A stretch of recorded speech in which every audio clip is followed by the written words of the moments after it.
Thank you for taking the time to sit down with us. Well, it's great to be back in front of Wilson. It has been a year now since you were sworn into office. I'm curious to hear what you think your biggest successes have been and your biggest frustrations so far in this first year. Well, we've put a great team together. We've got a good planning document to get the city headed in the right direction. We have, I think, re-energized our city staff. Not quite exactly where we want folks to be just yet, but we've made good progress on putting a team of folks to get together, and we came in here getting after it. We felt that there was an importance to demonstrate to the residents, taxpayers, citizens of Jackson that we were about to get to work. And we feel like we have gotten to work, and we've done some things that are very visible. The partnership we put together with Hinds County on matters of common interest has worked out well. We're working with them on pothole repair, and we're doing about 2,500 potholes a month jointly with Hinds County. We also have about $150 million on the streets for street resurfacing, about 600 streets that are going to be, that we have the funding for, that we're going to be repaving now till maybe the first part of next spring. And that also includes looking at storm drain cleaning and ditch cleaning out. I think that's been something that people have been really grateful to see starting to happen. We had a very successful National Folk Festival. We were able to put that festival together within 3 months of our being sworn in. We raised $1.2 million to put that festival on. It's $1.5 million budget altogether. We have raised the money already for this year's festival, and we've got a surplus on that, so we're doing well with our fundraising around the festival. We were able to, and what people have said was remarkable time in getting Thayer Hall back up and running, and we have a great spate of shows that we've hosted and that we are going to host over the course of 2026 and going into 2027. We've got the National Ballet Competition coming up next year, and we're getting ready for that. And so those are a few of the things, but I think the most important thing that we have been able to do in the city is give people hope once again, and to show them that we are about the business of the city getting cleaned up and being brought back. So revitalization is an important part of that, and we've started a cleanup in South Jackson. We've done 2 already. We've got 2 more to do. We've dedicated $1.2 million in that effort. It's not enough, but we're trying to show people something, show people that together we can work together with community groups, with faith-based groups, with folks who have an interest in seeing Jackson do better. And I think that's really when you change the attitude of people, you can get things done. And so we're getting a lot more things done than we had maybe previously. And for example, the real estate market is 32% higher than it was a year ago. And a lot of people are attributing it to our administration and the fact that we're wanting to cooperate with businesses. We're actively cooperating with them. We're actively trying to recruit businesses into the city. We've got an initiative that we're about to start. The city's received funding from Magnolia Mothers Trust for a $1 million program to help single mothers who live in affordable housing to be able to do better and maybe lift their families up.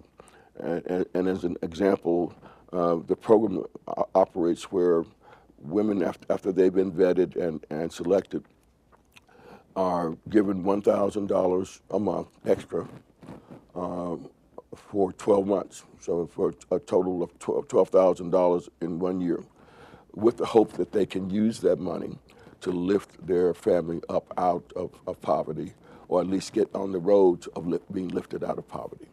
And I'm very appreciative of that program. We have restored the relationship, as I say, with Hinds County. We're restoring the relationship with the state, although it's a rocky proposition from time to time. But we got more money out of the legislature this year than we had in recent years. $26.5 million, about $7.5 million of that between the county and the city will go under local control for projects. But we also have some tourism-related projects that have a lot of promise.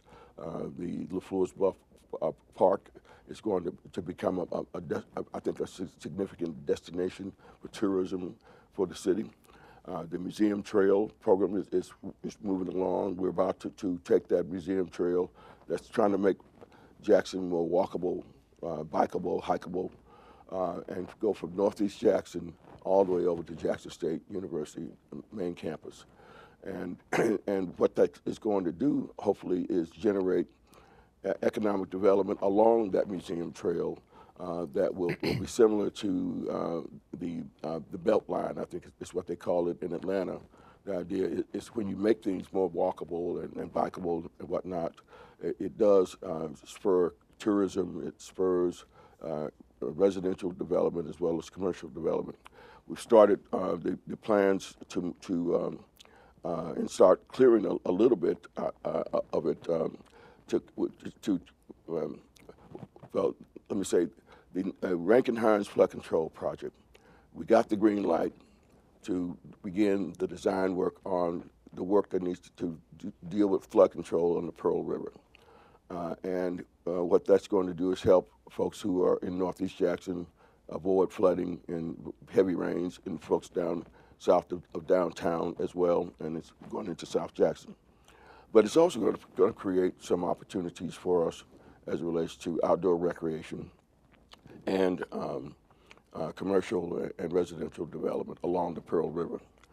But to try to keep the momentum going, we've begun the seminal steps of moving our plant, where Public Works staging area, to move it away from Jefferson Street and begin the work of clearing the vegetation that's between Jefferson Street and I-55.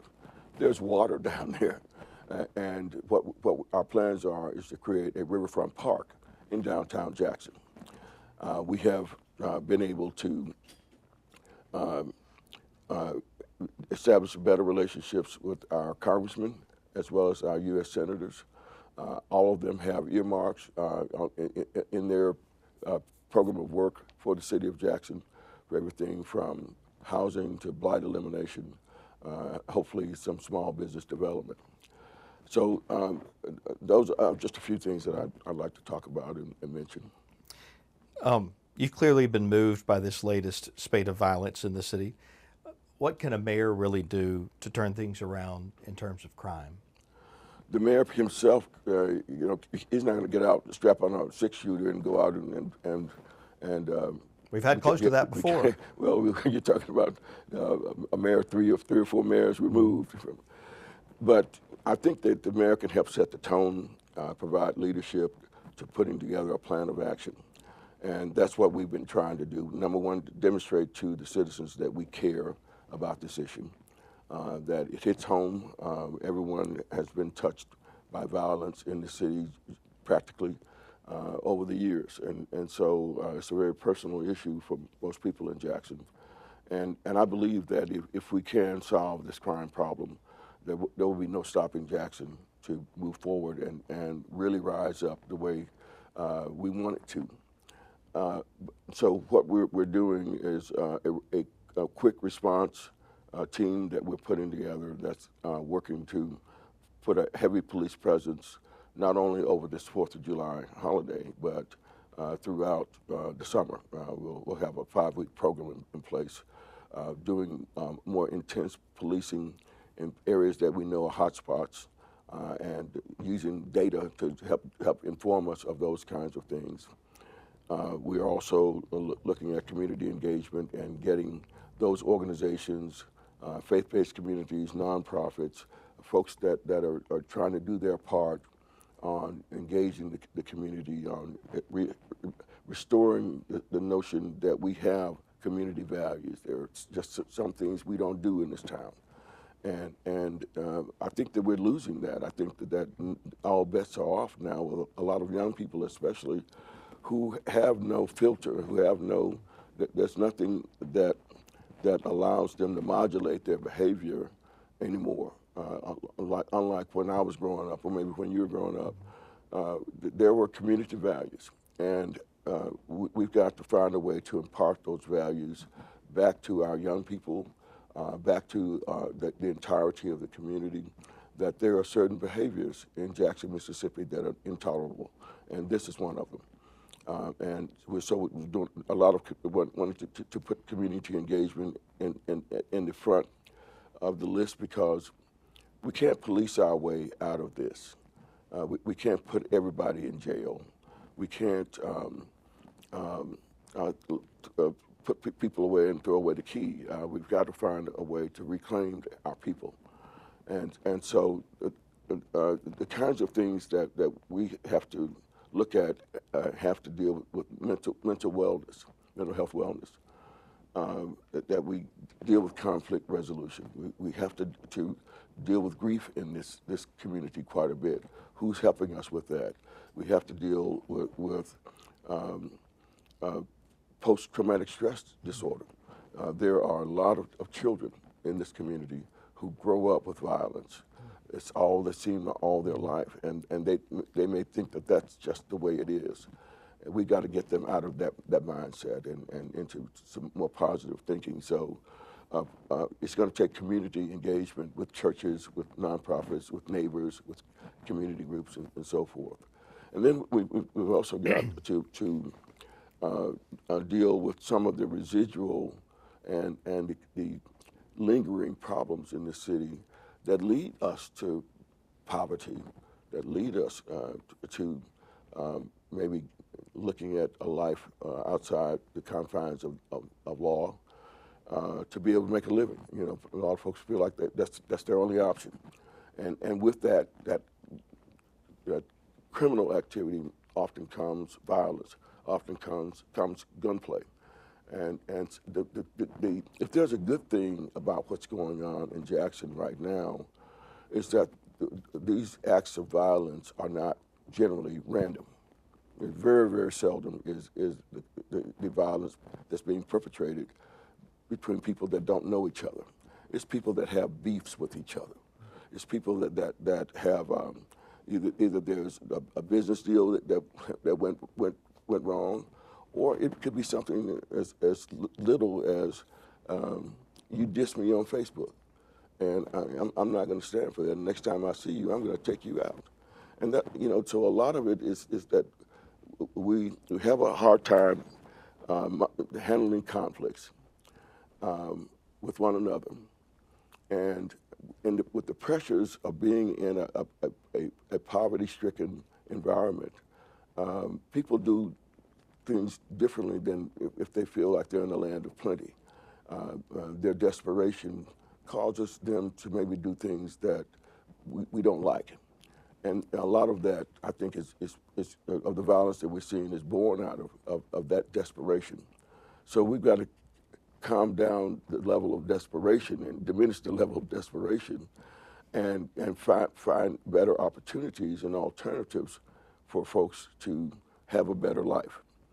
There are too many young people, especially in Jackson, who feel as if this is my life, this is just the way it is. I don't have any hope that it's going to get any better, so this is the way I'm going to behave. And we've got to change that dynamic. That's not the narrative that we want to continue being told about Jackson. What outcome are you hoping to see from the airport takeover trial? Well, you know, there was also a gut wrenching experience that the city is going through an effort by the state to appropriate and take control of an asset that the city built, and the city got the federal money to help build. The city issued bonds, and it owns the land, it owns the property, it owns the fixed assets. And the state just decided one day we're going to take it. and it's been a 10-year ordeal. And the thing about that is that this is not just one singular scenario that we've been experiencing in Jackson. You know, we saw it with the telecom center, where a majority board of the state was in charge of our building the telecom center, which became the convention center. We saw it with regard to the Capitol Complex Improvement District. They brought great help to us, but the city does not control that. But money that's generated in the city of Jackson by general sales tax that normally would go to the state. So we're grateful that the state has decided to divert some of that money to help the city of Jackson, because the state owns so much property that it doesn't pay taxes on, and that the city still has to provide services for. So we think it's a good thing that the city is doing the diversion. But the fact of the matter is that the state controls what and decides which projects are determined to be done for the city. And part of it is that I think Jacksonians have a heartburn about is the notion that people in Jackson can't govern. I think that's at the heart of the airport struggle. And we'll see how the federal judge rules on that maybe later this year. I don't think we're going to get a decision. The trial was just concluded, and he's given the plaintiffs and defendants 60 days to deliver briefs to him, and then he's going to start his deliberations. So I'm expecting that maybe the late fall, early winter, we might get a decision on that. But I really wish that the parties involved would just sit down and say, look, let's find a compromise here. What's the workaround? How can we figure a way that we can collaborate? Because this ordeal is going to go for at least another 5 years, maybe another 10, because no matter how the ruling comes in federal court, it's going to be appealed to the Fifth Circuit. And then we have several years of trials and back and forth with that. And then, no matter how the Fifth rules, it's going to the U.S. Supreme Court. So, and all the while, we're losing time. We're losing the opportunity for progress. We have opportunities that are staring us in the face right now. The airport could put together a public-private partnership to bring about improvements to the airport, but I'm not sure that we can do it right now, and I'm not sure that anybody would want to come to Jackson while you got this legal mess going on. So rather than spend another $1.5 million on legal fees, rather than waste all this time, rather than having all the back and forth, why don't we sit down and reach a compromise? That's what politics is all about, you know.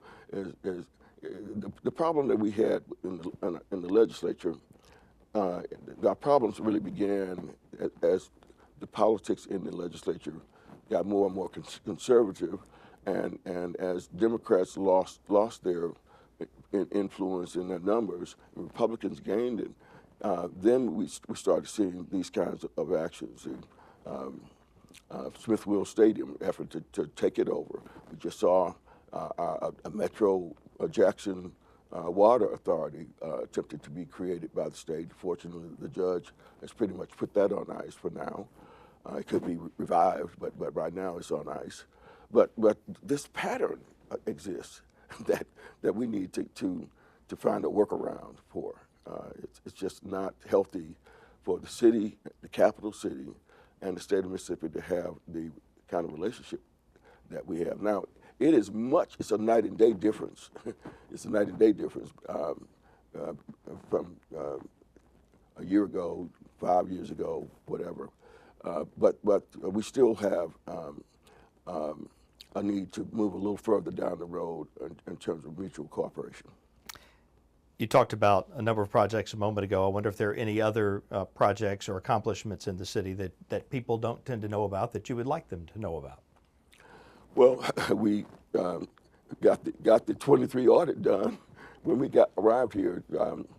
We were three years behind in our audits, and we were able to get the 23 audit done October 15th.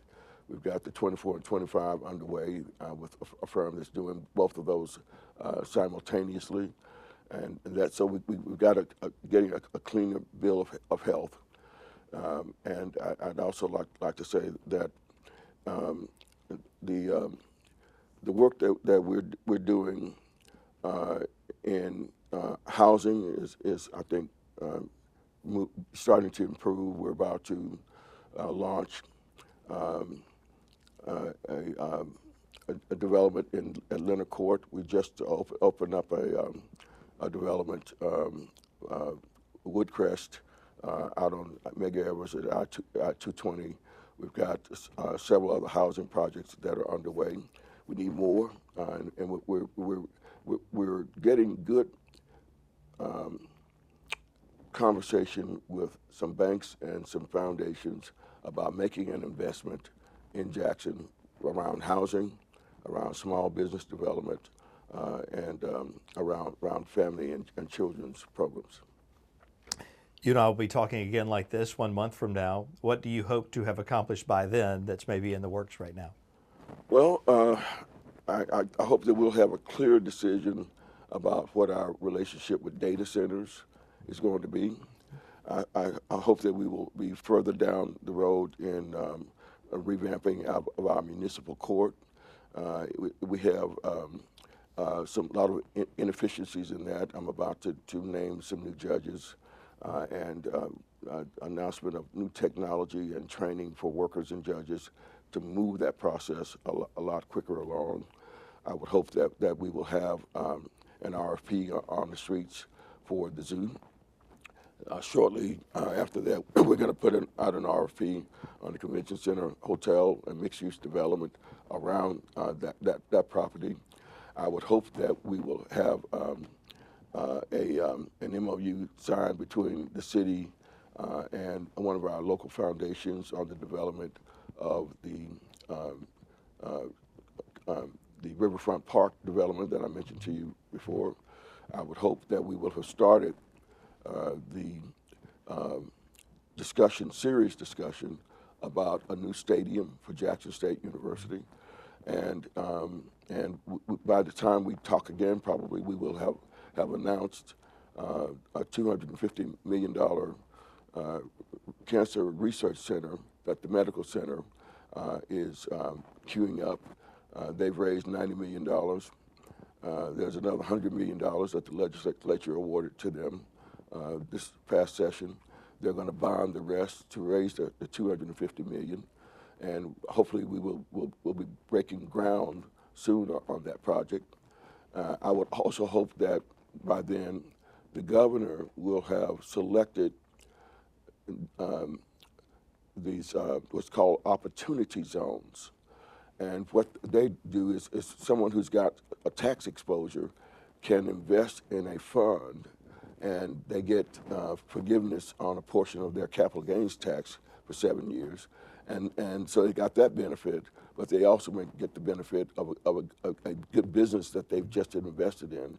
And we're hoping that we're selected for a number of these opportunity zones, these census tracts where poverty is a key concern, and that we will be selected for several of these census tracts, and that we will be in the process of putting together a fund to start looking at how we can close the gap on funding for things like housing, for things like infrastructure, for things like hotels, and other economic development measures that will put us deeper in the game. It's quite a list. We look forward to checking up on how those projects are going 1 month from now, Mayor. Well, we will hope that we'll at least gotten some of those things done by then, but they're all in the works. Very good. Mayor John Horhn, thank you for your time. Thank you so much.